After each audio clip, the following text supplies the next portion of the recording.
Within 2 hours ಒಳಗಡೆನೆ ಸೌಜನ್ಯ ಸಿಗ್ತಾಳೆ, ಆದ್ರೆ ಶವ ಆಗಿ. ಅವಳ ಕೈಗಳನ್ನ ಅವಳದೇ ದುಪಟ್ಟ ಅಂಡ್ ID ಕಾರ್ಡ್ ಇಂದ ಮರಕ್ಕೆ ಕಟ್ಟಿರ್ತಾರೆ. And most brutal part is ಅವಳ ಯೋನಿ, ಅವಳ ಏನಿತ್ತು ಅದ್ರ ಒಳಗಡೆ 6 ಇಂಚ್ ಮಣ್ಣು ತುಂಬಿರ್ತಾರೆ. ಓ ಬಿಡಪ್ಪ, ನಮ್ ಪೊಲೀಸ್ ಅವ್ರಿಗೆ ತಮ್ಮ ಡ್ಯೂಟಿ ಮೇಲೆ ಎಷ್ಟೊಂದು ನಿಷ್ಠೆ ಇದೆ, ಒಂದೇ ದಿನದಲ್ಲಿ ಆರೋಪಿನ ಹಿಡಿದ್ ಬಿಟ್ರಲ್ಲ ಅಂತ ಪೊಲೀಸ್ ಅವ್ರ ಮೇಲೆ ಫುಲ್ ಒಂಥರ ಹೊಗಳ್ತಾ ಇರ್ತಾರೆ. ಆದ್ರೆ ಪಾಪ ಜನರಿಗೆ ಎಲ್ಲಿ ಗೊತ್ತಿತ್ತು ಈ ಕೇಸ್ ನ ರಿಯಲ್ ಆರೋಪಿ ಬೇರೆ ಯಾರೋ ಇದಾರೆ, ಪೊಲೀಸ್ ಅವರೇ ಈ ಕೇಸ್ ನ ಮಿಸ್ಲೀಡ್ ಮಾಡೋದಕ್ಕೆ ಸುಮ್ನೆ ಸಂತೋಷ್ನ ಅರೆಸ್ಟ್ ಮಾಡಿದ್ದಾರೆ ಅಂತ. ಪೊಲೀಸ್ ಅವರು ಈ ಕೇಸ್ ಅಲ್ಲಿ ಕರಪ್ಟ್ ಆಗಿದ್ದಾರೆ, ಪೊಲೀಸ್ ಅವರೇ ಸತ್ಯ ಮುಚ್ಚಿಡ್ಲಿಕ್ಕೆ ಟ್ರೈ ಮಾಡ್ತಿದ್ದಾರೆ. ಹಾಗಾಗಿ ಈ ಕೇಸ್ ನ ಇನ್ಮುಂದೆ ಪೊಲೀಸ್ ಅವರಲ್ಲದೆ CBI ಅವರು ಇನ್ವೆಸ್ಟಿಗೇಷನ್ ಮಾಡಬೇಕು, ಈ ಕೇಸ್ ನ CBI ಒಪ್ಸಿ ಅಂತ ಅಗೇನ್ ಪ್ರೊಟೆಸ್ಟ್ ಗಳು ಸ್ಟಾರ್ಟ್ ಆಗ್ತವೆ. ಸೌಜನ್ಯ ಕೇಸ್ ಒಂದೇ ಅಲ್ಲ, ನಾರಾಯಣ ಹಾಗೂ ಯಮುನಾ ಕೇಸಲ್ಲೂ, ವೇದವಲ್ಲಿ ಕೇಸಲ್ಲೂ, ಆ ಬ್ಯಾಂಕ್ ಮ್ಯಾನೇಜರ್ ನ ಕೇಸಲ್ಲೂ ಹಾಗೂ ಪದ್ಮಲತಾ ಕೇಸಲ್ಲೂ ಸೀದಾ ಡೈರೆಕ್ಟ್ ಡೌಟ್ ಬರೋದೆ ಊರಿನ ಗೌಡ್ರ ಮೇಲೆ. ಸೌಜನ್ಯ ಕೇಸ್ ಬಿಟ್ಟು ಆ ಇನ್ನೊಂದು ಕೇಸ್ ಯಾವುದು, ಅದಕ್ಕೂ ಸಂತೋಷ್ಗೂ ಏನ್ ಸಂಬಂಧ, ಅದ್ರಲ್ಲಿ ಯಾಕೆ ಸಂತೋಷ್ನ ಪೊಲೀಸ್ ಅವರು ಫಿಟ್ ಮಾಡಿದ್ರು ಅಂತ ಪ್ರತಿಯೊಂದು ಹೇಳ್ತೀನಿ.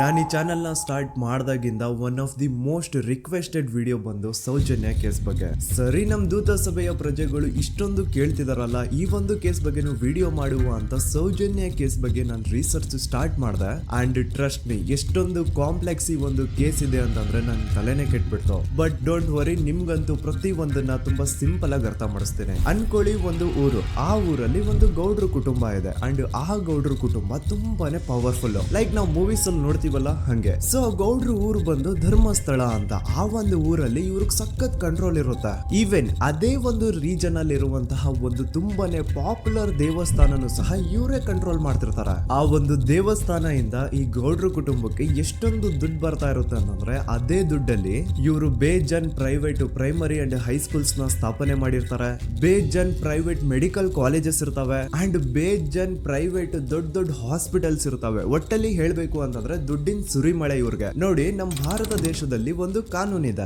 ದ ರಿಲಿಜಿಯಸ್ ಎಂಡೋಮೆಂಟ್ ಆಕ್ಟ್ 1863 ಅಂತ.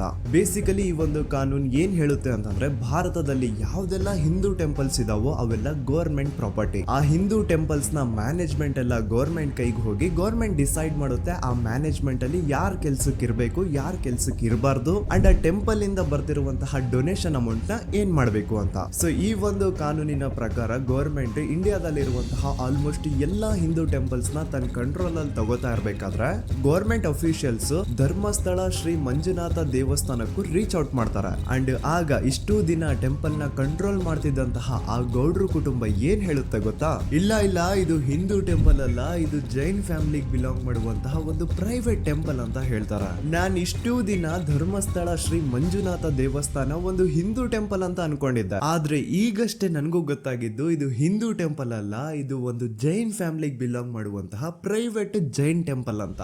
ಸೊ ಹೀಗಾಗಿ ಗವರ್ಮೆಂಟ್ ಅಫಿಷಿಯಲ್ಸ್ ಏನೂ ಮಾಡಕ್ಕಾಗದೆ ಇವತ್ತಿನವರೆಗೂ ಈ ಒಂದು ಧರ್ಮಸ್ಥಳ ಶ್ರೀ ಮಂಜುನಾಥ ದೇವಸ್ಥಾನನ ಒಂದು ಪ್ರೈವೇಟ್ ಟ್ರಸ್ಟ್ ನಡೆಸ್ಕೊಂಡು ಹೋಗ್ತಿದೆ. ಅಂಡ್ ಆ ಪ್ರೈವೇಟ್ ಟ್ರಸ್ಟ್ ನ ಓನರ್ ಯಾರು, ಅದೇ ಗೌಡ್ರ ಕುಟುಂಬ. ನೋಡಿ, ನಾನು ಈ ವಿಡಿಯೋದಲ್ಲಿ ಯಾರ್ದನ್ನು ರಿಯಲ್ ನೇಮ್ಸ್ ನ ಬಳಸ್ತಿಲ್ಲ. ಪ್ರೀವಿಯಸ್ಲಿ ಬೇರೆ ಯೂಟ್ಯೂಬರ್ಸ್ ತಮ್ಮ ವಿಡಿಯೋಸ್ ಅಲ್ಲಿ ರಿಯಲ್ ನೇಮ್ಸ್ ನ ಬಳಸಿದ್ದಾರೆ ಅನ್ನೋ ಒಂದೇ ಒಂದು ಕಾರಣಕ್ಕೆ ಅವ್ರ ವಿಡಿಯೋಸ್ ನ ಡಿಲೀಟ್ ಮಾಡಿಸಿದ್ದಾರೆ. ಸೊ ಅವ್ರ ಜೊತೆ ಆಗಿದ್ದು ನನ್ ಜೊತೆ ಆಗೋದ್ ಬೇಡ, ಸತ್ಯ ಮುಚ್ಚೋಗೋದು ನನ್ಗಿಷ್ಟ ಇಲ್ಲ. ಹಾಗಾಗಿ ನಾನಿಲ್ಲಿ ರಿಯಲ್ ನೇಮ್ಸ್ ನ ಬಳಸ್ತಿಲ್ಲ. ಆದ್ರೆ ನಾನು ಯಾರನ್ನ ಪಾಯಿಂಟ್ ಔಟ್ ಮಾಡಿ ಹೇಳ್ತಿದ್ದೀನಿ ಅನ್ನೋದು ಮಾತ್ರ ನಿಮಗೆ ತುಂಬಾ ಕ್ಲಿಯರ್ಲಿ ಅರ್ಥ ಆಗುತ್ತೆ. Don't worry.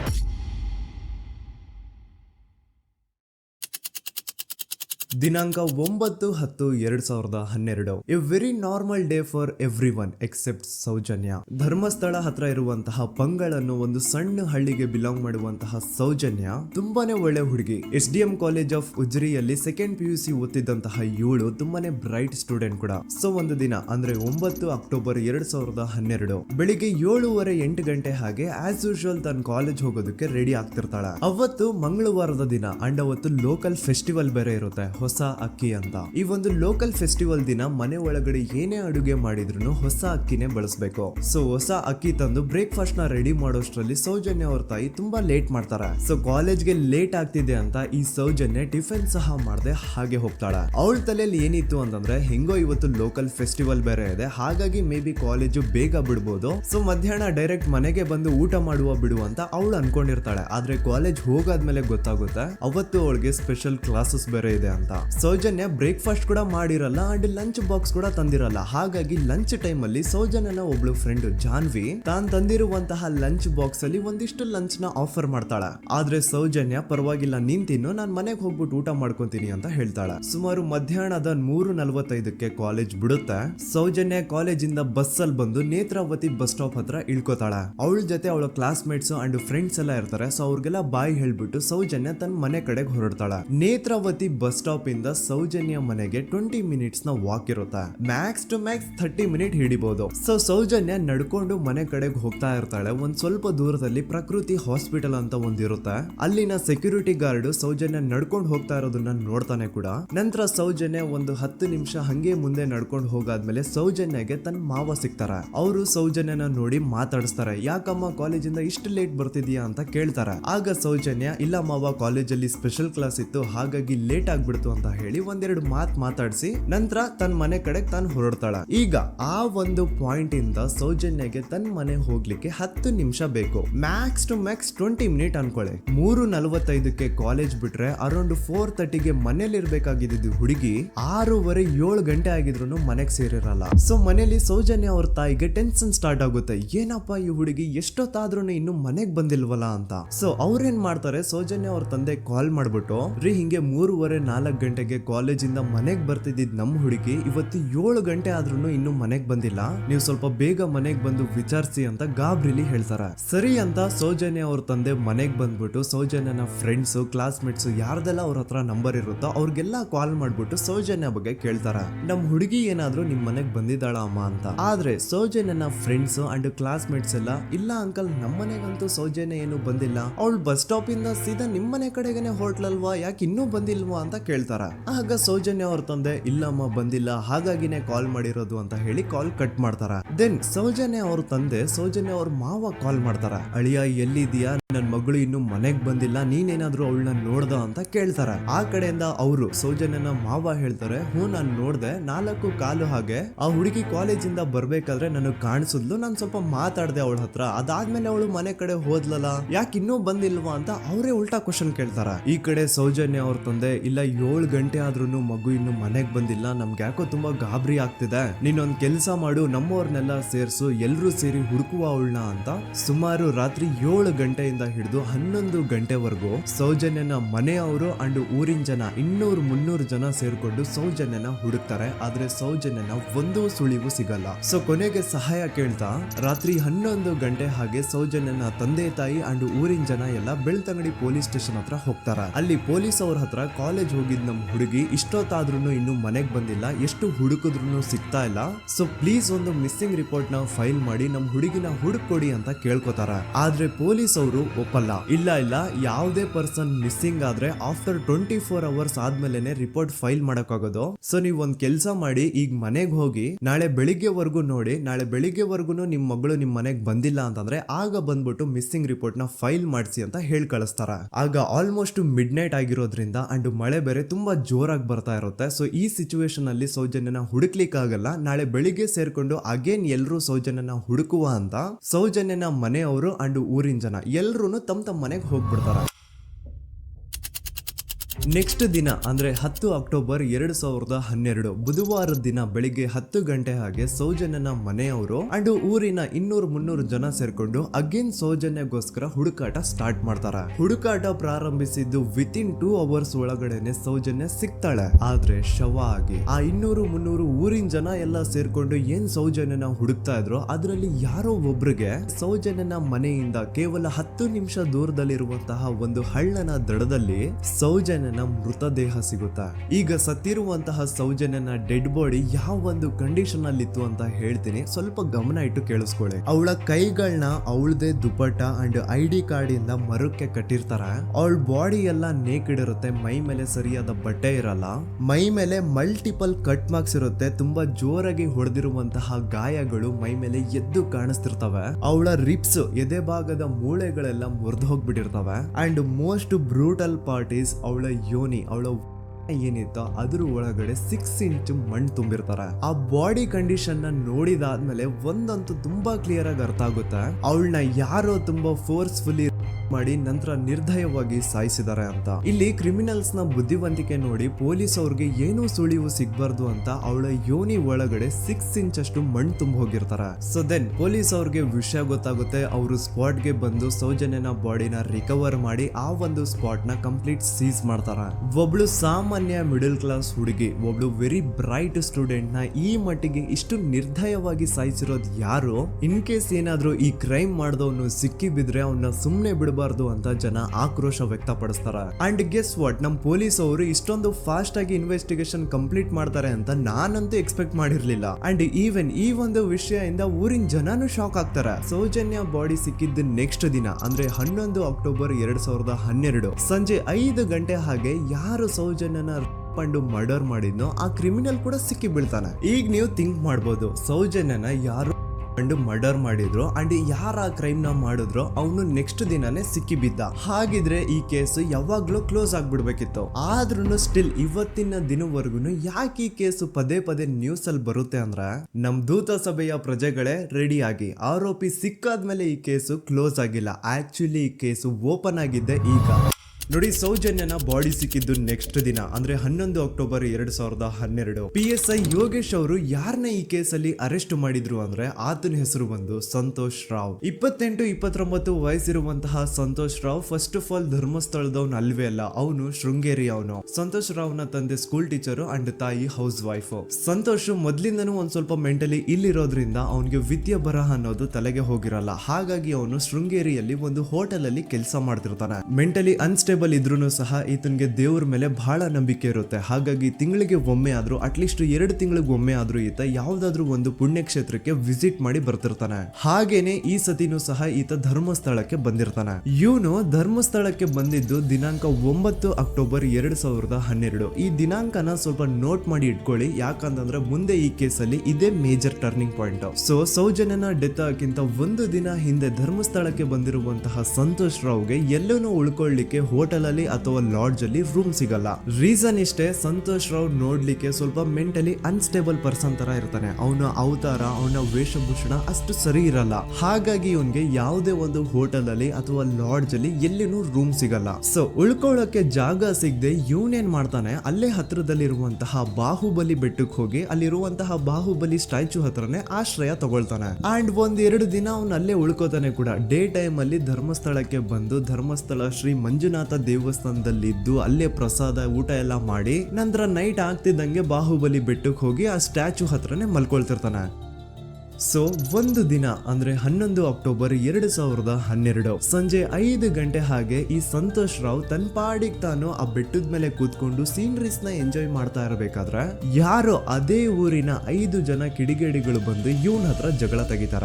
ಈ 5 ಜನ ಯಾರು ಅಂತ ನಂತರ ಹೇಳ್ತೇನೆ. ಸೊ ಈ 5 ಜನ ಕಿಡಿಗೇಡಿಗಳು ಸಂತೋಷ್ ರಾವ್ ಹತ್ರ ಜಗಳ ತೆಗೆದು ಅವನ್ನ ಅವಾಚ್ಯ ಶಬ್ದಗಳಿಂದ ಬೈದು ಅವನ್ನ ಹೊಡೆದು, ಅಷ್ಟೇ ಸಾಲದೆ ಆ 5 ಜನ ಸಂತೋಷ್ ರಾವ್ನ ಪೊಲೀಸ್ ಸ್ಟೇಷನ್ಗೆ ಎಳ್ಕೊಂಡ್ ಬಂದು ಇವನು ನಾವು ಬಾಹುಬಲಿ ಬೆಟ್ಟಕ್ಕೆ ಅಂತ ಹೋಗಿದ್ರೆ ಅಲ್ಲಿ ನಮ್ಮ ಮೇಲೆ ಅಟ್ಯಾಕ್ ಮಾಡ್ದ, ಇವ್ನು ನೋಡ್ಲಿಕ್ಕೂ ಸಹ ಒಳ್ಳೆ ಸೈಕೋ ಕಿಲ್ಲರ್ ಇದ್ದಂಗಿದಾನೆ, ನಮ್ಗೆ ಯಾಕೋ ನಿನ್ನೆ ನಮ್ಮ ಊರಲ್ಲಿ ನಡೆದಿರುವಂತಹ ಘಟನೆ ಆ ಸೌಜನ್ಯನ ಪಂಡು ಮರ್ಡರ್ ಇವನೇ ಮಾಡಿದಾನೆ ಅಂತ ಡೌಟ್ ಬರ್ತಿದೆ ಅಂತ ಆ 5 ಜನ ಕಿಡಿಗೇಡಿಗಳು ಸಂತೋಷ್ ರಾವ್ನ ಪೊಲೀಸ್ ಅವ್ರ ಹತ್ರ ಹಾಕೊಡ್ತಾರ.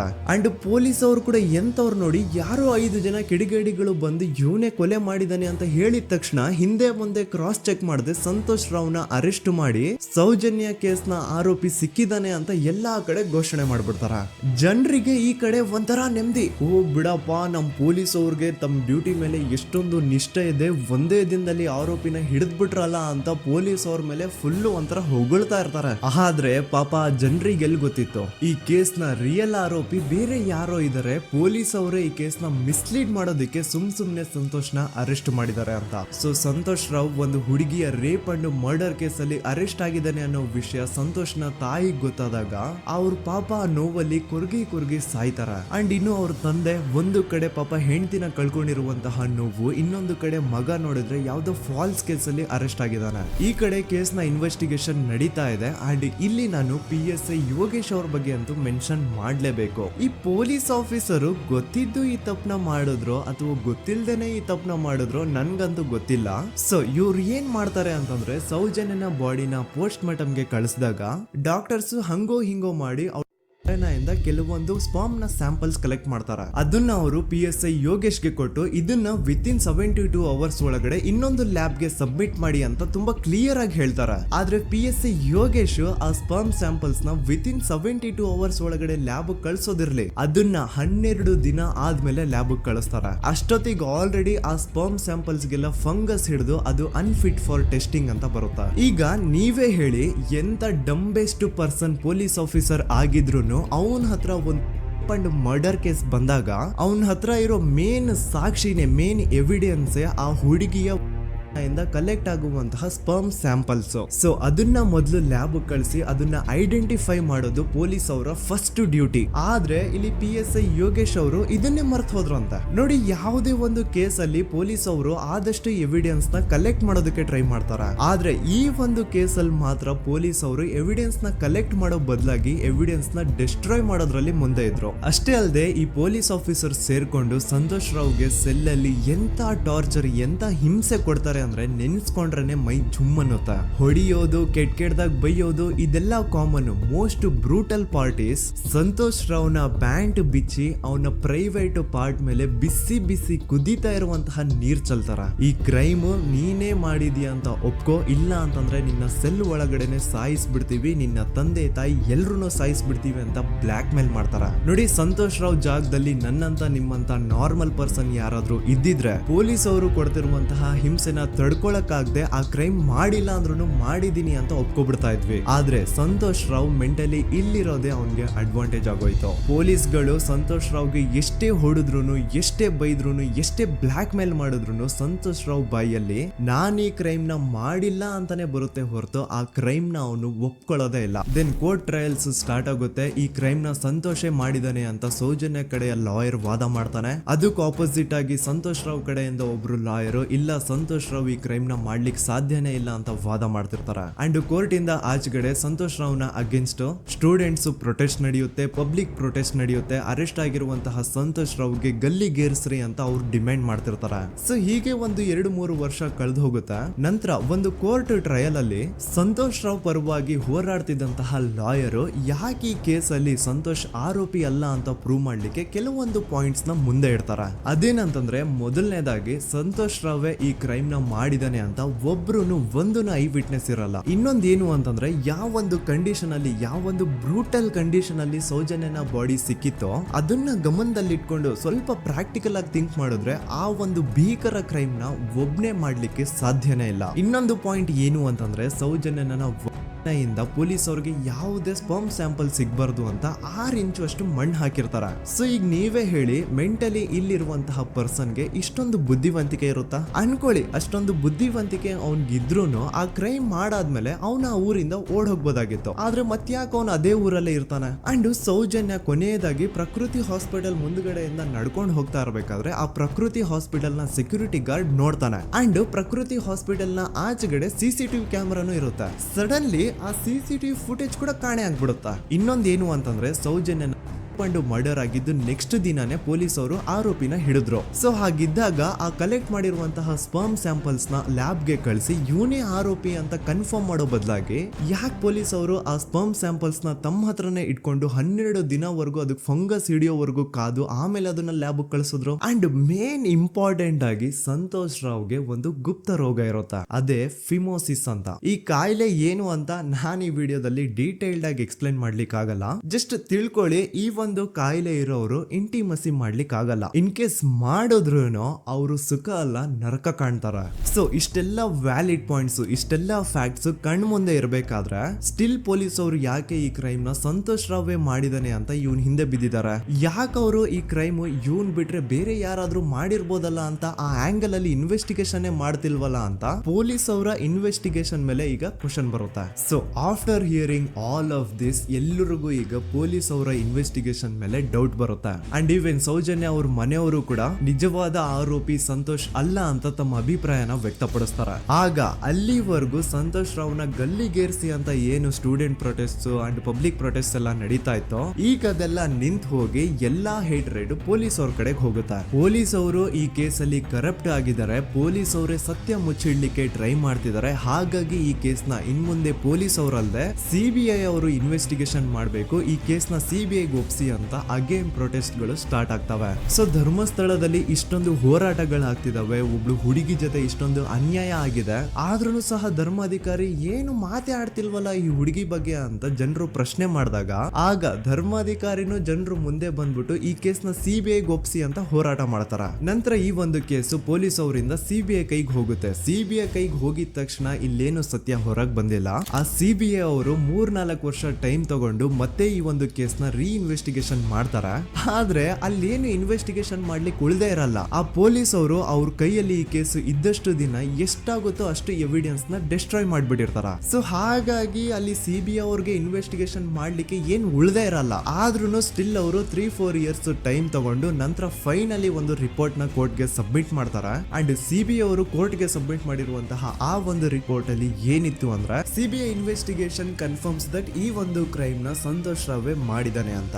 ಆದ್ರೆ ಐರಾನಿ ಈಸ್ ಇದೇ ಒಂದು ರಿಪೋರ್ಟ್ ಅಲ್ಲಿ ಇವ್ರು ಏನ್ ಹೇಳ್ತಾರೆ ಅಂದ್ರೆ ಅವ್ರಿಗೆ ಯಾವುದೇ ತರ ಎವಿಡೆನ್ಸ್ ಸಿಕ್ಕಿಲ್ಲ ಅಂತ. ಯಾಕಂದ್ರೆ ಈ ಸೌಜನ್ಯ ಕೇಸು ಪೊಲೀಸ್ ಅವ್ರ ಕೈಯಲ್ಲಿ ಇದ್ದಾಗ ಪೊಲೀಸ್ ಅವರು ತಮ್ಮ ನಿರ್ಲಕ್ಷ್ಯದಿಂದ ಎಲ್ಲಾ ಎವಿಡೆನ್ಸ್ ನ ಕಳ್ಕೊಂಡ್ಬಿಟ್ಟಿರ್ತಾರೆ. ಅಂತದ್ರಲ್ಲಿ ಯಾವ ಒಂದು ಆಧಾರದ ಮೇಲೆ ಇವರು ಸಂತೋಷ್ ರಾವ್ ಈ ಕ್ರೈಮ್ ನ ಮಾಡಿದ್ದಾರೆ ಅಂತ ಕ್ವಶನ್ ಮಾಡಿದಾಗ ಸಿಬಿಐ ಅವ್ರ ಕಡೆಯಿಂದ ನೋ ಆನ್ಸರ್. ನೋಡಿ, ಮೊದ್ಲು ಈ ಒಂದು ಕೇಸ್ ನ ಪೊಲೀಸ್ ಅವರು ಇನ್ವೆಸ್ಟಿಗೇಷನ್ ಮಾಡಿ ನಂತರ ಈ ಒಂದು ಕೇಸು ಸಿಬಿಐ ಅವ್ರ ಕೈಗೆ ಹೋಗಿ ಅವರು 3-4 ವರ್ಷ ಟೈಮ್ ತಗೊಂಡು ಇನ್ವೆಸ್ಟಿಗೇಷನ್ ಮಾಡಿ ದೆನ್ ಫೈನಲ್ ರಿಪೋರ್ಟ್ ನ ಕೋರ್ಟ್ ಗೆ ಸಬ್ಮಿಟ್ ಮಾಡೋಷ್ಟ್ರಲ್ಲಿ ಸುಮಾರು 5-6 ವರ್ಷ ಕಳೆದು ಹೋಗಿರುತ್ತೆ. ಅಂಡ್ ಸ್ಟಿಲ್ ಈ ಒಂದು ಕೇಸಲ್ಲಿ ಏನೂ ಕನ್ಕ್ಲೂಷನ್ ಸಿಕ್ಕಿರಲ್ಲ. ಎವ್ರಿ ಇಯರ್ ಸೌಜನ್ಯನ ಬರ್ತ್ಡೇ ಇದ್ದಾಗ ಅಥವಾ ತಿಥಿ ಇದ್ದಾಗ ಅವಳನ್ನ ನೆನೆಸ್ಕೊಂಡು ಅವಳ ಹೆಸರಲ್ಲಿ public protest and student protest ನಡೀತಾನೆ ಇರ್ತವೆ. ಸೊ ಒಂದು ದಿನ ಈ ಒಂದು ಪ್ರೊಟೆಸ್ಟ್ ಗಳ ನ್ಯೂಸ್ ಗಿರೀಶ್ ಮುಟ್ಟಣ್ಣನವರ ಗಮನಕ್ಕೆ ಬರುತ್ತೆ. ಯಾರು ಈ ಗಿರೀಶ್ ಮುಟ್ಟಣ್ಣನವರ ಅಂದ್ರೆ ಇವರು very honest X police man. ನೀವು ನಂಬಲ್ಲ, ಇವ್ರು ಪೊಲೀಸ್ ಆಫೀಸರ್ ಇದ್ದಾಗ ಪಬ್ಲಿಕ್ ಅಲ್ಲಿ ಒಬ್ಬ MLA ಹೊಡೆದಿರ್ತಾರ. ಅಷ್ಟೇ ಅಲ್ಲ, ಪೊಲೀಸ್ ಡಿಪಾರ್ಟ್ಮೆಂಟ್ ಅಲ್ಲಿ ಕರಪ್ಷನ್ ಇದೆ, ಕರಪ್ಷನ್ ಇದ್ದಿದ್ ಕಡೆ ನಾನ್ ಇರಲ್ಲ ಅಂತ ಹೇಳ್ಬಿಟ್ಟು ತಮ್ಮ ಪೊಲೀಸ್ ಡ್ಯೂಟಿನ ಬಿಟ್ಬಿಟ್ಟು ಈಗ ಸಮಾಜದಲ್ಲಿ ಏನೇ ಅನ್ಯಾಯ ಆಗಿದ್ರು ಅದ್ರ ಅಗೇನ್ಸ್ಟ್ ವಾಯ್ಸ್ ರೈಸ್ ಮಾಡ್ತಿದಾರ. ಸೊ ಈ ಗಿರೀಶ್ ಮುಟ್ಟಣ್ಣನವರಿಗೆ ಸೌಜನ್ಯ ಕೇಸ್ ಬಗ್ಗೆ ಗೊತ್ತಾದಾಗ ಅವ್ರಿಗೆ ಈ ಕೇಸು ತುಂಬಾನೇ ಕಾಡುತ್ತೆ. ಅಲ್ಲ, ಇಷ್ಟೊಂದು ವರ್ಷಗಳಾಗೋಯ್ತು ಆ ಹುಡುಗಿ ಜೊತೆ ಅನ್ಯಾಯ ಆಗಿ, ಸ್ಟಿಲ್ ಈ ಒಂದು ಕೇಸ್ ನ ಕನ್ಕ್ಲೂಷನ್ ಸಿಕ್ತಿಲ್ವಲ್ಲ, ಏನ್ ನಡೀತಿದೆ ಧರ್ಮಸ್ಥಳದಲ್ಲಿ ಅರ್ಥ ಆಗ್ತಿಲ್ವಲ್ಲ ಅಂತ ಈ ಗಿರೀಶ್ ಅವರು ತಮ್ಮ ಹಳೆ ಪೊಲೀಸ್ ಕಾಂಟ್ಯಾಕ್ಟ್ಸ್ ನ ಯೂಸ್ ಮಾಡ್ಕೊಂಡು ಆ ಸೌಜನ್ಯ ಕೇಸ್ ಫೈಲ್ ನ ಒಂದು ಕಾಪಿನ ತಮ್ಮ ಹತ್ರ ತರಿಸ್ಕೋತಾರ. ಆ ಒಂದು ಕೇಸ್ ಫೈಲ್ ಅಲ್ಲಿ ಸೌಜನ್ಯ ಬಗ್ಗೆ ಅಷ್ಟೇ ಅಲ್ಲದೆ ಸಂತೋಷ್ ರಾವ್ ಬಗ್ಗೆನೂ ಇನ್ಫಾರ್ಮೇಶನ್ ಇರುತ್ತೆ. ಅಂಡ್ ಗಿರೀಶ್ ಅವರು ಸಂತೋಷ್ ಬಗ್ಗೆ ಇರುವಂತಹ ಇನ್ಫಾರ್ಮೇಶನ್ ನೋಡ್ತಾ ಇರ್ಬೇಕಾದ್ರೆ ಅವರು ಒಂದು ವಿಷಯನ ನೋಟಿಸ್ ಮಾಡ್ತಾರ. ಅದೇನಂತಂದ್ರೆ ಪೊಲೀಸ್ ಅವರು ಸಂತೋಷ್ ರಾವ್ನ ಬರೀ ಸೌಜನ್ಯ ಕೇಸಲ್ಲಿ ಒಂದೇ ಫಿಟ್ ಮಾಡಿರಲ್ಲ, ಸೌಜನ್ಯ ಸಾಯೋಕ್ಕಿಂತ 20 ದಿನ ಹಿಂದೆ ಧರ್ಮಸ್ಥಳದಲ್ಲೇ ನಡೆದಿರುವಂತಹ ಒಂದು ಕ್ರೈಮ್ ಅಲ್ಲಿನೂ ಸಹ ಸಂತೋಷ್ ರಾವ್ ಆರೋಪಿ ಅಂತ ಮೆನ್ಷನ್ ಮಾಡಿರ್ತಾರ. ಸೊ ಸೌಜನ್ಯ ಕೇಸ್ ಬಿಟ್ಟು ಆ ಇನ್ನೊಂದು ಕೇಸ್ ಯಾವುದು, ಅದಕ್ಕೂ ಸಂತೋಷ್ಗೂ ಏನ್ ಸಂಬಂಧ, ಅದ್ರಲ್ಲಿ ಯಾಕೆ ಸಂತೋಷ್ನ ಪೊಲೀಸ್ ಅವರು ಫಿಟ್ ಮಾಡಿದ್ರು ಅಂತ ಪ್ರತಿಯೊಂದು ಹೇಳ್ತೀನಿ. ಆದ್ರೆ ನಾನಿಲ್ಲಿ ಯಾರ್ದೂ ರಿಯಲ್ ನೇಮ್ಸ್ ನ ಬಳಸಲ್ಲ. ಯಾಕಂದ್ರೆ ಮುಂದೆ ಕೇಸಲ್ಲಿ ತುಂಬಾ ದೊಡ್ಡ ಪವರ್ಫುಲ್ ವ್ಯಕ್ತಿಗಳ ಹೆಸರುಗಳು ಬರ್ತವೆ. ಅಂಡ್ ನನ್ ವಿಡಿಯೋ ಯೂಟ್ಯೂಬ್ ಇಂದ ಡಿಲೀಟ್ ಆಗೋದು ನನ್ಗೆ ಇಷ್ಟ ಇಲ್ಲ. ಹಾಗಾಗಿ ನಾನಿಲ್ಲಿ ಯಾರ್ದೂ ರಿಯಲ್ ನೇಮ್ಸ್ ನ ಬಳಸ್ತಿಲ್ಲ. ಬಟ್ ಯಾರ ಬಗ್ಗೆ ಹೇಳ್ತಿದ್ದೀನಿ ಅಂತ ಒಂದ್ ಸ್ವಲ್ಪ ನೀವೇ ಅರ್ಥ ಮಾಡ್ಕೊಳ್ಳಿ. ನೋಡಿ, ಧರ್ಮಸ್ಥಳದಲ್ಲಿ ಮಾಫಿಯಾ ಕೈಂಡ್ ಆಫ್ ನಡೆಸ್ತಿರುವಂತಹ ಒಂದು ವೆರಿ ಪವರ್ಫುಲ್ ಗೌಡ್ರು ಕುಟುಂಬ ಇದೆ. ಇವ್ರ ಹತ್ರ ಬೇಜನ್ ಆಸ್ತಿ, ಬೇಜನ್ ದುಡ್ಡು, ಬೇಜನ್ ಪವರ್, ಬೇಜನ್ ಇನ್ಫ್ಲೂಯೆನ್ಸ್ ಎಲ್ಲಾನು ಇದೆ. ಆ ಊರಲ್ಲಿ ಈ ಗೌಡ್ರು ಕುಟುಂಬದ್ದು ಎಷ್ಟೊಂದು ಕಂಟ್ರೋಲ್ ಇದೆ ಅಂತಂದ್ರೆ ಅವ್ರನ್ನ ಎದುರು ಹಾಕೊಳ್ಳೋರೆ ಯಾರು ಇಲ್ಲ. ಅಂಡ್ ಈ ಒಂದು ಗೌಡ್ರು ಕುಟುಂಬ ಒಂದು ಪ್ರೈವೇಟ್ ಟ್ರಸ್ಟ್ ಹೆಸರಲ್ಲಿ ಒಂದು ವೆರಿ ಪಾಪ್ಯುಲರ್ ದೇವಸ್ಥಾನನ ಸುಮಾರು ವರ್ಷಗಳಿಂದ ತಲೆ ಮಾರುಗಳಿಂದನೂ ನಡ್ಸ್ಕೊಂಡ್ ಬಂದಿರ್ತಾರ. ಅದೇ ಒಂದು ದೇವಸ್ಥಾನದಲ್ಲಿ 60 ವರ್ಷ ವಯಸ್ಸಾಗಿರುವಂತಹ ನಾರಾಯಣ ಅನ್ನೋ ಒಬ್ಬ ವ್ಯಕ್ತಿ ಮಾವುತನಾಗಿ ಕೆಲಸ ಮಾಡ್ತಿರ್ತಾನೆ. ನಾರಾಯಣ ಅವ್ರ ತಂದೆನೂ ಅದೇ ದೇವಸ್ಥಾನದಲ್ಲಿ ಮಾವುತಾಗಿ ಕೆಲಸ ಮಾಡ್ತಾ ಇದ್ರು, ಅವ್ರ ತಂದೆನೂ ಅದೇ ದೇವಸ್ಥಾನದಲ್ಲಿ ಮಾವುತಾಗಿ ಕೆಲಸ ಮಾಡ್ತಾ ಇದ್ರು. ಸೊ ಹೀಗೆ ತಲೆ ಮಾರುಗಳಿಂದ ಮಾವುತಾಗಿನೇ ನಾರಾಯಣನ ಕುಟುಂಬ ಆ ಒಂದು ದೇವಸ್ಥಾನದಲ್ಲಿ ಕೆಲಸ ಮಾಡ್ತಾ ಇರುತ್ತೆ. ಸೊ ಒಮ್ಮೆ ತುಂಬಾ ವರ್ಷಗಳ ಹಿಂದೆ ನಾರಾಯಣ ಅವ್ರ ತಂದೆ ಆ ದೇವಸ್ಥಾನದಲ್ಲಿ ಮಾವುತಾಗಿ ಕೆಲಸ ಮಾಡ್ತಾ ಇರ್ಬೇಕಾದ್ರೆ ಆಗಿನ ದೇವಸ್ಥಾನದ ಧರ್ಮಾಧಿಕಾರಿ ಆ ಮಾವುತನ ಕೆಲಸದ ಮೇಲೆ ಇರುವಂತಹ ನಿಷ್ಠೆ, ಅವನ ನಿಯತ್ತು ಅಂಡ್ ತಲೆಮಾರುಗಳಿಂದ ಅವರು ದೇವಸ್ಥಾನಕ್ಕೆ ಸಲ್ಲಿಸ್ತಿರುವಂತಹ ಸೇವೆನ ಮೆಚ್ಚಿ ಆ ಧರ್ಮಾಧಿಕಾರಿ ಆ ನಾರಾಯಣ ಅವ್ರ ತಂದೆ ಆ ಮಾವುತನಿಗೆ ಒಂದು ಜಮೀನ್ ಕೊಡ್ತಾರೆ ಆಸ್ ಎ ಗಿಫ್ಟ್ ಆಗಿ. ಸೊ ಈಗ ಫ್ಲಾಶ್ ಬ್ಯಾಕ್ ಇಂದ ಒಂದ್ ಸ್ವಲ್ಪ ಮುಂದೆ ಬರುವ 2010-11ರಲ್ಲಿ ಯಾವೊಂದು ಜಮೀನ್ ಆಗಿನ ಧರ್ಮಾಧಿಕಾರಿ ನಾರಾಯಣ ಅವ್ರ ತಂದೆಗೆ ಆಸ್ ಎ ಗಿಫ್ಟ್ ಆಗಿ ಕೊಟ್ಟಿದ್ರು, ಈಗ ನಾರಾಯಣ ಅವ್ರ ತಂದೆ ಸತ್ ಹೋಗಿ ಆ ಒಂದು ಜಮೀನು ನಾರಾಯಣ ಹೆಸರಿಗೆ ಆಗಿರುತ್ತೆ. ಅಂಡ್ ಆಗಷ್ಟೇ ಗೊತ್ತಾಗುತ್ತೆ ಆ ಜಮೀನ್ ವೆರಿ ಆಪೋಸಿಟ್ ಒಂದು ದೊಡ್ಡ ಹೈವೇ ಬರ್ತಿದೆ ಅಂಡ್ ಅದರಿಂದ ಜಮೀನ್ ರೇಟು 10 ಪಟ್ಟು ಜಾಸ್ತಿ ಆಗುತ್ತೆ ಅಂತ. ಸೊ ಈ ವಿಷಯ ಗೊತ್ತಾಗಿ ನೋಡಿ ದಾನ ಮಾಡದಂತಹ ಧರ್ಮಾಧಿಕಾರಿ ಅಂತೂ ಸತ್ ಹೋದ್ರು, ಆದ್ರೆ ಅವ್ರ ಮುಂದಿನ ಪೀಳಿಗೆ ಅವ್ರಿಗೆ ಈ ಜಮೀನ್ ಮೇಲೆ ಕಣ್ಬಿದ್ದು ನಾರಾಯಣ ಅವ್ರ ಹತ್ರ ಆ ಜಾಗನ ವಾಪಸ್ ಕೇಳ್ತಾರ. ಆದ್ರೆ ನಾರಾಯಣ ಕೊಡಲ್ಲ. ಇಲ್ಲ ನಾನ್ ಯಾಕೆ ಕೊಡ್ಲಿ, ನಮ್ ತಂದೆಯಿಂದ ಸಿಕ್ಕಿರುವಂತಹ ಜಮೀನ್ ಇದು, ನಮ್ ತಂದೆಯ ಕೊನೆ ಗುರುತು ಇದು ನನ್ನ ಹತ್ರ ಇರೋದು, ಸೊ ಇದನ್ನ ನಾನು ಯಾವುದೇ ಕಾರಣಕ್ಕೂ ಬಿಟ್ಕೊಡಲ್ಲ ಅಂತ ಆ ಗೌಡ್ರು ಕುಟುಂಬನ ನಾರಾಯಣ ಎದುರು ಹಾಕೋತಾರ. ಆಗ ಗೌಡ್ರು ಕುಟುಂಬದವ್ರಿಗೆ ಕೋಪ ಬಂದು ಅವ್ರೇನ್ ಮಾಡ್ತಾರೆ ಅಂದ್ರೆ ನಾರಾಯಣ ಮನೆಗೆ ನೀರಿನ ಸಪ್ಲೈ ಇರುತ್ತಲ್ವಾ ಅದನ್ನ ಬಂದ್ ಮಾಡ್ತಾರ, ಎಲೆಕ್ಟ್ರಿಸಿಟಿ ಸಪ್ಲೈನು ಕಟ್ ಆಫ್ ಮಾಡ್ತಾರ, ಊರಲ್ಲಿರುವಂತಹ ಎಲ್ಲಾ ಚರಂಡಿಗಳನ್ನ ಕ್ಲೀನ್ ಮಾಡಿ ಆ ಕಸ ಏನಿರುತ್ತೋ ಅದನ್ನ ತಂದು ನಾರಾಯಣ ಮನೆ ಮುಂದೆ ಹಾಕ್ತಾರ. ಇಷ್ಟೇ ಅಲ್ಲ, ನಾರಾಯಣ ಅವ್ರ ಹೆಂಡತಿ ಮಕ್ಕಳು ಎಲ್ಲಾದ್ರೂ ಆಚೆ ಹೋಗ್ತಾ ಬರ್ತಾ ಇದ್ರೆ ಅವ್ರನ್ನ ಕೆಟ್ಟದಾಗ ಬೈಯೋದು, ಹೊಡ್ಕೊಳ್ಳೋದು, ಬಡ್ಕೊಳ್ಳೋದೆಲ್ಲ ಮಾಡ್ತಿರ್ತಾರ. ಇಷ್ಟೆಲ್ಲ ಆಗ್ತಾ ಇದ್ರು ಸ್ಟಿಲ್ ನಾರಾಯಣ ಮಾತ್ರ ಆ ಜಾಗನ ಬಿಟ್ಕೊಡಲ್ಲ. ಆ ಜಾಗದಗೋಸ್ಕರ ನೀನ್ ಬೇಕಿದ್ರೆ ಇದನ್ನೆಲ್ಲ ಸಹಿಸ್ಕೊಂಡಿರಪ್ಪ, ನಮ್ ಕೈಲಂತೂ ಆಗಲ್ಲ ಅಂತ ನಾರಾಯಣನ ಹೆಂಡತಿ ಮಕ್ಕಳು ಅವನ್ನ ಬಿಟ್ಟು ಬೇರೆ ಊರಿಗೆ ಹೋಗ್ಬಿಡ್ತಾರ. ಈಗ ಮನೆಯಲ್ಲಿ ನಾರಾಯಣ ಅಂಡ್ 45 ವರ್ಷ ವಯಸ್ಸಿರುವಂತಹ ನಾರಾಯಣ ಅವ್ರ ತಂಗಿ ಯಮುನಾ ಅವ್ರು ಮಾತ್ರ ಇಬ್ರೇ ಇರ್ತಾ ಇದ್ರು. ಸೊ ಒಂದೊಳ್ಳೆ ಅವಕಾಶ ನೋಡ್ಕೊಂಡು 21 ಸೆಪ್ಟೆಂಬರ್ 2012 ಮನೆಯಲ್ಲಿ ನಾರಾಯಣ ಹಾಗೂ ಯಮುನಾ ಇರ್ಬೇಕಾದ್ರೆ ಯಾರೋ ಮನೆ ಒಳಗಡೆ ನುಗ್ಗಿ ನಾರಾಯಣನ್ಗೆ ಹೊಡೆದು ಯಮುನಾಗೂ ಸಹ ಹೊಡೆದು ನಂತರ ಅವಳು ಮಾಡಿ ದೆನ್ ನಾರಾಯಣ ಹಾಗೂ ಯಮುನನ ತಲೆನ ಒಂದು ರುಬ್ಬೋ ಗುಂಡಿಂದ ಚಚ್ಚಿ ಸಾಯಿಸ್ಬಿಡ್ತಾರ. ಈ ಕೊಲೆ ಆಗಿದ್ದು ಕಳ್ಳತನಗೋಸ್ಕರ ಅಂತ ಪೊಲೀಸ್ ಅವರು ತಮ್ಮ ರಿಪೋರ್ಟ್ ಅಲ್ಲಿ ಬರೀತಾರ. ಆದ್ರೆ ಪಾಯಿಂಟ್ ಏನ್ ಗೊತ್ತಾ, ಆ ಮನೇಲಿ ಒಂದ್ ಸ್ವಲ್ಪನೂ ಹಣ ಆಗ್ಲಿ ಅಥವಾ ಬಂಗಾರ ಆಗ್ಲಿ ಕಳ್ಳತನ ಆಗಿರಲ್ಲ. ಕಳ್ಳತನ ಆಗಿರೋದು ಕೇವಲ ಆ ಮೇನ್ ರೋಡ್ ಅಲ್ಲಿ ಇದ್ದಂತಹ ಪ್ರಾಪರ್ಟಿ ಪೇಪರ್ಸ್. ಎಂತ ಕೋಇನ್ಸಿಡೆನ್ಸ್ ನೋಡಿ, ಯಾವ ಒಂದು ಜಮೀನಿನ ಪತ್ರ ನಾರಾಯಣ ಮನೆಯಿಂದ ಕಳ್ಳತನ ಆಗಿದ್ವೋ ಅದೇ ಒಂದು ಜಮೀನಲ್ಲಿ 10 ವರ್ಷ ಆದ ನಂತರ ಒಂದು ದೊಡ್ಡ ಹೋಟೆಲ್ ಸ್ಥಾಪನೆ ಆಗುತ್ತೆ ಅಂಡ್ ಆ ಹೋಟೆಲ್ ನ ಇನಾಗ್ರೇಷನ್ ಗೆ ಚಿಕ್ಕ ಗೌಡ್ರು ಬರ್ತಾರ. ಸೊ ಈಗೇನು ನಾರಾಯಣ ಹಾಗೂ ಯಮುನನ ಕೊಲೆ ಆಗಿದ್ಯೋ ಇದಾಗಿದ್ದು 20 ದಿನ ಆದ್ಮೇಲೆ ಸೌಜನ್ಯ ಜೊತೆ ಅಂತ ನಿರ್ದಯ ಘಟನೆ ಆಗಿದ್ದು. ಸೊ ಪೊಲೀಸ್ ಅವರು ಸೌಜನ್ಯ ಕೇಸಲ್ಲಿ ಸಂತೋಷ್ ರಾವ್ನ ಫಿಟ್ ಮಾಡೋದಲ್ದೆ ಈ ಒಂದು ನಾರಾಯಣ ಹಾಗೂ ಯಮುನಾ ಕೇಸಲ್ಲೂ ಸಹ ಸಂತೋಷ್ ರಾವ್ನೆ ಫಿಟ್ ಮಾಡಿರ್ತಾರ. ಇಲ್ಲಿ ಡೇಟ್ಸ್ ನ ಸ್ವಲ್ಪ ನೆನ್ಪಿಟ್ಕೊಳ್ಳಿ. ನಾರಾಯಣ ಹಾಗೂ ಯಮುನನ ಕೊಲೆ ಆಗಿದ್ದು 21 ಸೆಪ್ಟೆಂಬರ್ 2012 ಅಂಡ್ ಸಂತೋಷ್ ರಾವ್ ಧರ್ಮಸ್ಥಳ ಬಂದಿದ್ದು 9 ಅಕ್ಟೋಬರ್ 2012, 20 ದಿನ ಆದ್ಮೇಲೆ. ಸೊ ನಾರಾಯಣ ಹಾಗೂ ಯಮುನನ ಕೊಲೆ ಆದಾಗ ಊರಲ್ಲೇ ಇಲ್ದೆ ಎಲ್ಲೋ ಶೃಂಗೇರಿಯಲ್ಲಿ ಯಾವುದೋ ಒಂದು ಹೋಟೆಲ್ ಅಲ್ಲಿ ಕೆಲಸ ಮಾಡ್ತಿದ್ದಂತಹ ಸಂತೋಷ್ ರಾವ್ ಹೇಗೆ ಈ ಒಂದು ಕೇಸಲ್ಲಿ ಆರೋಪಿ ಆಗ್ತಾನೆ? ಸೊ ಇದೇ ಒಂದು ಪಾಯಿಂಟ್ ನ ನೋಟಿಸ್ ಮಾಡಿ ಗಿರೀಶ್ ಮುಟ್ಟಣ್ಣನವರು ಧರ್ಮಸ್ಥಳಕ್ಕೆ ಬಂದು ಸಂತೋಷ್ ನ ಲಾಯರ್ ಜೊತೆ ಡಿಸ್ಕಸ್ ಮಾಡ್ತಾರ. ದೆನ್ ಫೈನಲಿ ಏನೋ ತಪ್ಪು ಮಾಡದೆ ಸುಳ್ಳು ಆರೋಪಗಳಿಂದ ಕರಪ್ಟ್ ಪೊಲೀಸ್ ಆಫೀಸರ್ಸ್ ನ ಮಿಸ್ಲೀಡಿಂಗ್ ಇನ್ವೆಸ್ಟಿಗೇಷನ್ ಇಂದ ಸಂತೋಷ್ ರಾವ್ ತನ್ನ ಜೀವನದ 8-10 ವರ್ಷನ ಜೈಲಲ್ಲಿ ಕಳೆದು ಫೈನಲಿ ರಿಲೀಸ್ ಆಗ್ತಾನೆ. ಒಂಥರ ಈ ಕೇಸಿಂದ ಸಂತೋಷ್ ರಾವ್ನ ಇಡೀ ಲೈಫ್ ಸ್ಪಾಯ್ಲ್ ಆಗೋಯ್ತು. ಈಗ ಸಂತೋಷ್ ರಾವ್ ರಿಯಲ್ ಆರೋಪಿ ಅಲ್ಲ ಅಂತ ಕೋರ್ಟ್ ಅಲ್ಲಿ ಪ್ರೂವ್ ಆಯ್ತು. ಹಾಗಿದ್ರೆ ರಿಯಲ್ ಆರೋಪಿ ಯಾರು? ಪೊಲೀಸ್ ಅವರು ಯಾಕೆ ಕೇಸಲ್ಲಿ ಇಷ್ಟೊಂದು ಅನ್ಫೇರ್ ಇನ್ವೆಸ್ಟಿಗೇಷನ್ ಮಾಡಿದ್ರು?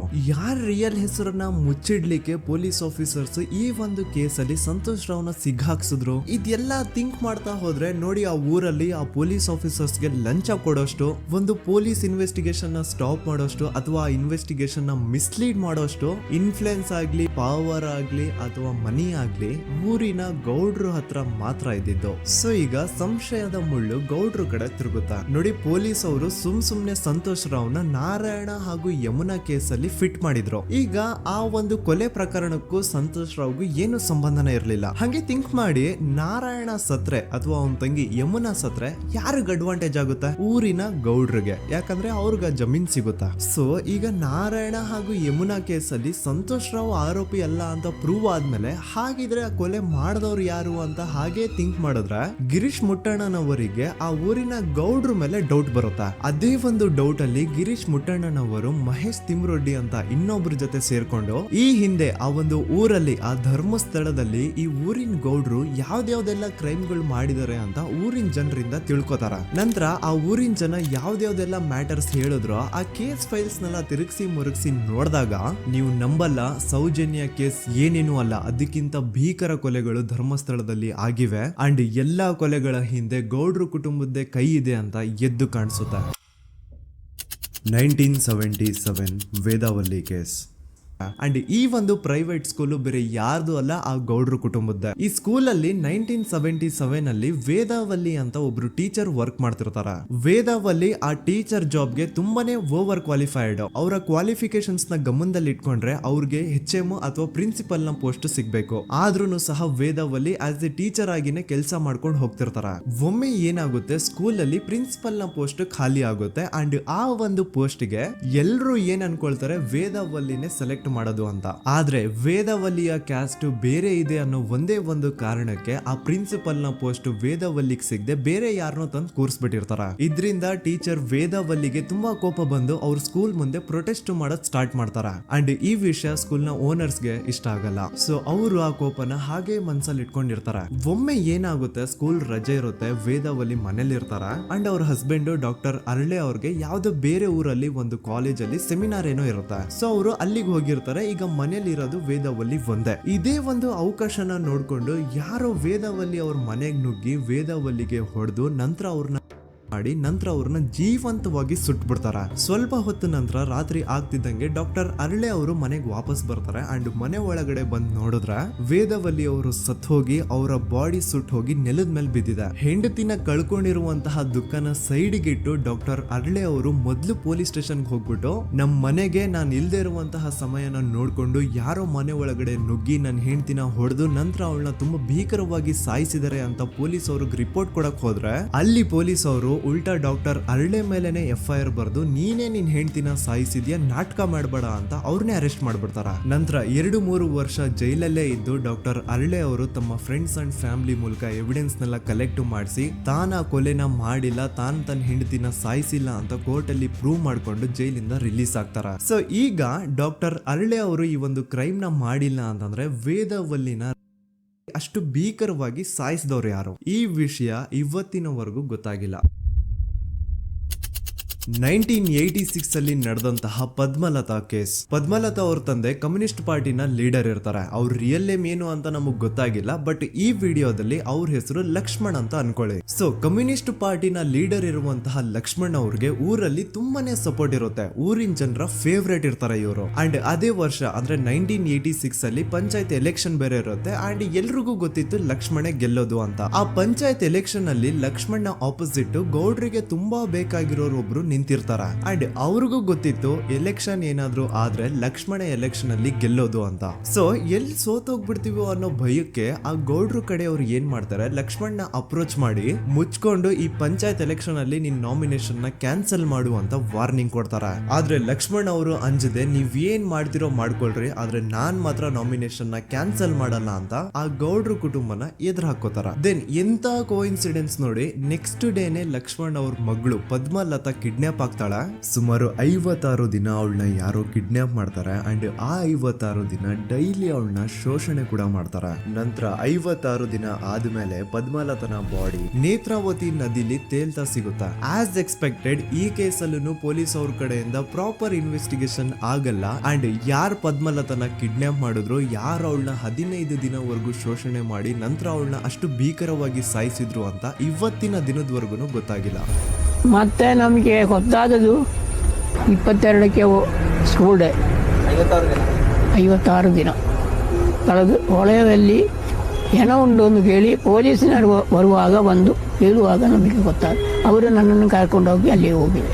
ಇನ್ನೊಂದು ಲಾಸ್ಟ್ ಕೇಸ್ ಇದೆ, ಇದು ಅರ್ಲಿ 2000 ಅಲ್ಲಿ ನಡೆದಿರೋದು. ಇವ್ರದ್ದು ಅಷ್ಟಾಗಿ ಡೀಟೇಲ್ಸ್ ನಾನು ಹೇಳಲ್ಲ, ಜಸ್ಟ್ ಮೇಲ್ ಹೇಳ್ತೀನಿ. 2000 ಇಸ್ವಿಯಲ್ಲಿ ಧರ್ಮಸ್ಥಳದಲ್ಲಿ 2 ಫಿನಾನ್ಸ್ ಬ್ಯಾಂಕ್ ಇರ್ತಾವೆ. ಒಂದು ಅಗೇನ್ ರಿಯಲ್ ನೇಮ್ ತಗೊಳ್ಳೋದು ಬೇಡ, ಲೈಕ್ ಜಸ್ಟ್ ಸಹಕಾರ ಗ್ರಾಮೀಣ ಬ್ಯಾಂಕ್ ಅನ್ಕೊಳ್ಳಿ. ಅಂಡ್ ಇನ್ನೊಂದು ಬಂದ್ಬಿಟ್ಟು ಫೈನಾನ್ಸ್ ಪ್ರೈವೇಟ್ ಲಿಮಿಟೆಡ್ ಬಂದು ಗೌಡ್ರು ಕುಟುಂಬ ಅವ್ರಿಗೆ ಸೇರಿದ್ದು. ಆ ಕಡೆ ಇವ್ರ ಆಪೋಸಿಟ್ ಏನದು ಗ್ರಾಮೀಣ ಬ್ಯಾಂಕ್ ಇತ್ತು, ಅದರಲ್ಲಿ ಒಬ್ಬ ಮ್ಯಾನೇಜರು ಬಡವ್ರಿಗೆ ಸಹಾಯ ಆಗ್ಲಿ ರೈತರಿಗೆ ಸಹಾಯ ಆಗ್ಲಿ ಅಂತ ತುಂಬಾ ಕಡಿಮೆ ಬಡ್ಡಿಗೆ ಲೋನ್ ಕೊಡ್ತಿರ್ತಾನೆ. ಇದ್ರಿಂದಾಗಿ ಧರ್ಮಸ್ಥಳದಲ್ಲಿ ಆಲ್ಮೋಸ್ಟ್ ಎಲ್ಲಾ ಕಸ್ಟಮರ್ಸ್ ಆ ಗ್ರಾಮೀಣ ಬ್ಯಾಂಕ್ ಕಡೆಗೆ ಹೋಗ್ತಿರ್ತಾರೆ, ಪ್ರೈವೇಟ್ ಲಿಮಿಟೆಡ್ ಕಡೆಗೆ ಯಾರು ಬರ್ತಿರಲ್ಲ. ಇದ್ರಿಂದ ಗೌಡ್ರಿಗೆ ಲಾಸ್ ಆಗ್ತಿರುತ್ತ. ಸೊ ಅವ್ರೇನ್ ಮಾಡ್ತಾರೆ, ಆ ಗ್ರಾಮೀಣ ಬ್ಯಾಂಕ್ ನ ಮ್ಯಾನೇಜರ್ ಏನಿದ್ನೋ ಅವನ್ಗೆ ಒಂದು ಸ್ವೀಟ್ ವಾರ್ನಿಂಗ್ ಕೊಡ್ತಾರ. ಮುಚ್ಕೊಂಡು ಇನ್ಮೇಲೆಯಿಂದ ನಿನ್ ಲೋನ್ಸ್ ಕೊಡೋದನ್ನ ನಿಲ್ಸ್ಬಿಡು. ಇನ್ ಕೇಸ್ ಲೋನ್ ಕೊಟ್ರು ನಾವ್ ಯಾವ ಇಂಟ್ರೆಸ್ಟ್ ರೇಟ್ ಗೆ ಲೋನ್ ನ ಕೊಡ್ತಾ ಇದೀವೋ ಅದೇ ರೇಟ್ ಗೆ ನೀನು ಕೊಡು ಅಂತ ಫೋರ್ಸ್ ಮಾಡ್ತಾರ. ಆದ್ರೆ ಆ ಗ್ರಾಮೀಣ ಬ್ಯಾಂಕ್ ನ ಮ್ಯಾನೇಜರು ಇದ್ಯಾವುದನ್ನು ಕಿವಿಗೆ ಹಾಕೊಳ್ಳಾರ್ದೆ ಅವನ್ ಕೆಲಸ ಅವ್ನ್ ಮಾಡ್ಕೊಂಡು ಹೋಗ್ತಾನ. ದೆನ್ ಸಡನ್ಲಿ ಒಂದು ದಿನ ಬ್ಯಾಂಕ್ ಮ್ಯಾನೇಜರ್ ನ ಹೆಂಡತಿನ ಮನೆ ಒಳಗಡೆನೆ ನುಗ್ಗಿ ಯಾರು ಮಾಡಿ ತುಂಬಾ ಭೀಕರವಾಗಿ ಸಾಯಿಸ್ಬಿಡ್ತಾರ. ಇದ್ರ ರಿಗಾರ್ಡಿಂಗ್ ಆ ಬ್ಯಾಂಕ್ ಮ್ಯಾನೇಜರ್ ಪೊಲೀಸ್ ಸ್ಟೇಷನ್ ಅಲ್ಲಿ ಕಂಪ್ಲೇಂಟ್ ಕೊಡಕ್ ಹೋದ್ರೆ ಪೊಲೀಸ್ ಅವರು ಉಲ್ಟಾ ಆ ಬ್ಯಾಂಕ್ ಮ್ಯಾನೇಜರ್ ಹೆಸರಲ್ಲೇ FIR ಬರ್ದು ನೀನೇ ನಿನ್ ಹೆಂಡತಿನ ಸಾಯಿಸಿದ್ಯಾ ಅಂತ ಅವನ್ನೇ ಅರೆಸ್ಟ್ ಮಾಡ್ಬಿಡ್ತಾರ. ನಂತರ 1-2-3 ವರ್ಷ ಆ ಬ್ಯಾಂಕ್ ಮ್ಯಾನೇಜರ್ ಜೈಲಲ್ಲಿ ಇರ್ತಾನೆ. ಅದಾದ್ಮೇಲೆ ಅವನ ಕ್ರೈಮ್ ನ ಮಾಡಿಲ್ಲ ಅಂತ ಕೋರ್ಟ್ ಅಲ್ಲಿ ಪ್ರೂವ್ ಆಗುತ್ತೆ. ಆದ್ರೆ ರಿಯಲ್ ಕ್ರೈಮ್ ಮಾಡಿದವರು ಯಾರು ಅಂತ still it's A question mark. And ಇನ್ನೊಂದು ನಾರಾಯಣ ಅಂಡ್ ಯಮುನಾ ಕೇಸ್ ಬಗ್ಗೆ ಅಂತೂ ನಾನು ಆಗ್ಲೇ ನಿಮ್ಗೆ ಎಕ್ಸ್ಪ್ಲೇನ್ ಮಾಡಿದೆ. ಸೊ ಎಂತ ಕೋಇನ್ಸಿಡೆಂಟ್ಸ್ ಗಳು ನೋಡಿ, ಯಾರೆಲ್ಲ ಆ ಧರ್ಮಸ್ಥಳದಲ್ಲಿ ಗೌಡ್ರು ಕುಟುಂಬನ ಎದುರಾಕೊಂಡಿದಾರೋ ಅವ್ರ ಜೀವನದಲ್ಲಿ ಏನೋ ಒಂದು ತುಂಬಾ ದೊಡ್ಡ ದುರಂತ ನಡೆದು ಹೋಗುತ್ತಾ. ಅಂಡ್ ಸರ್ಪ್ರೈಸಿಂಗ್ಲಿ ಅವ್ರ ಕೇಸಲ್ಲಿ ಪೊಲೀಸ್ ಅವ್ರ ಕಡೆಯಿಂದ ಪ್ರಾಪರ್ ಇನ್ವೆಸ್ಟಿಗೇಷನ್ ಆಗಲ್ಲ. ಅಂಡ್ ಯಾರು ಆ ಕ್ರೈಮ್ ನ ಮಾಡಿದ್ರು ಅಂತ ಯಾವತ್ತೂ ಹೊರಗ್ ಬರೋದೇ ಇಲ್ಲ. ಸೊ ಈ ಗೌಡ್ರು ಕುಟುಂಬದವರು ಧರ್ಮಸ್ಥಳದಲ್ಲಿ ಬೇಜನ್ ಕರ್ಮಕಾಂಡಗಳನ್ನ ಮಾಡಿದ್ದಾರೆ. ಅಂಡ್ ಅವ್ರ ಪವರ್ ಅಂಡ್ ಅವ್ರಿಗಿರುವಂತಹ ಇನ್ಫ್ಲೂಯೆನ್ಸ್ ಇಂದ ಆ ಎಲ್ಲಾ ಕೇಸ್ ನ ಮುಚ್ಚಾಕಿದ್ದಾರೆ ಅಂತ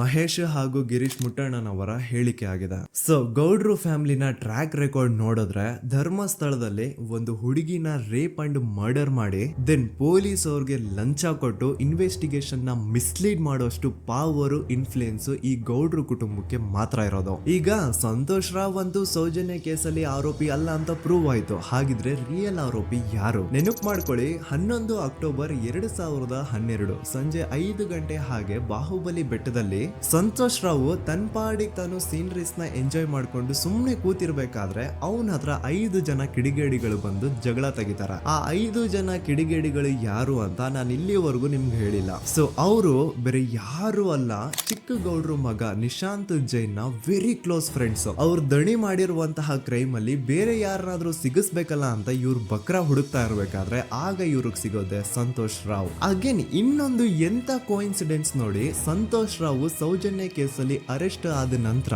ಚಿಕ್ಕ ಗೌಡ್ರು ಮಗ ನಿಶಾಂತ್ ಜೈನ್ ದೇಶನೇ ಬಿಟ್ಟು ಹೋಗ್ಬಿಡ್ತಾನ. ಈ ಕೇಸಲ್ಲಿ ಚಿಕ್ಕ ಗೌಡ್ರು ಮಗ ಇನ್ವಾಲ್ವ್ಮೆಂಟ್ ಇದೆ ಅಂತ ಯಾರಿಗೂ ಡೌಟೇ ಬರ್ತಾ ಇರ್ಲಿಲ್ಲ. ಡೌಟ್ ಯಾವಾಗ ಬಂತು ಅಂದ್ರೆ ಆ 5 ಜನ ಕಿಡಿಗೇಡಿಗಳು ಯಾರು ಸಂತೋಷ್ನ ಈ ಒಂದು ಕೇಸಲ್ಲಿ ಸಿಗಾಕ್ಸಿದ್ರು ಆ 5 ಜನರಲ್ಲಿ ಒಬ್ಬ ರವಿ ಪೂಜಾರಿ ಅಂತಾನು ಇರ್ತಾನೆ.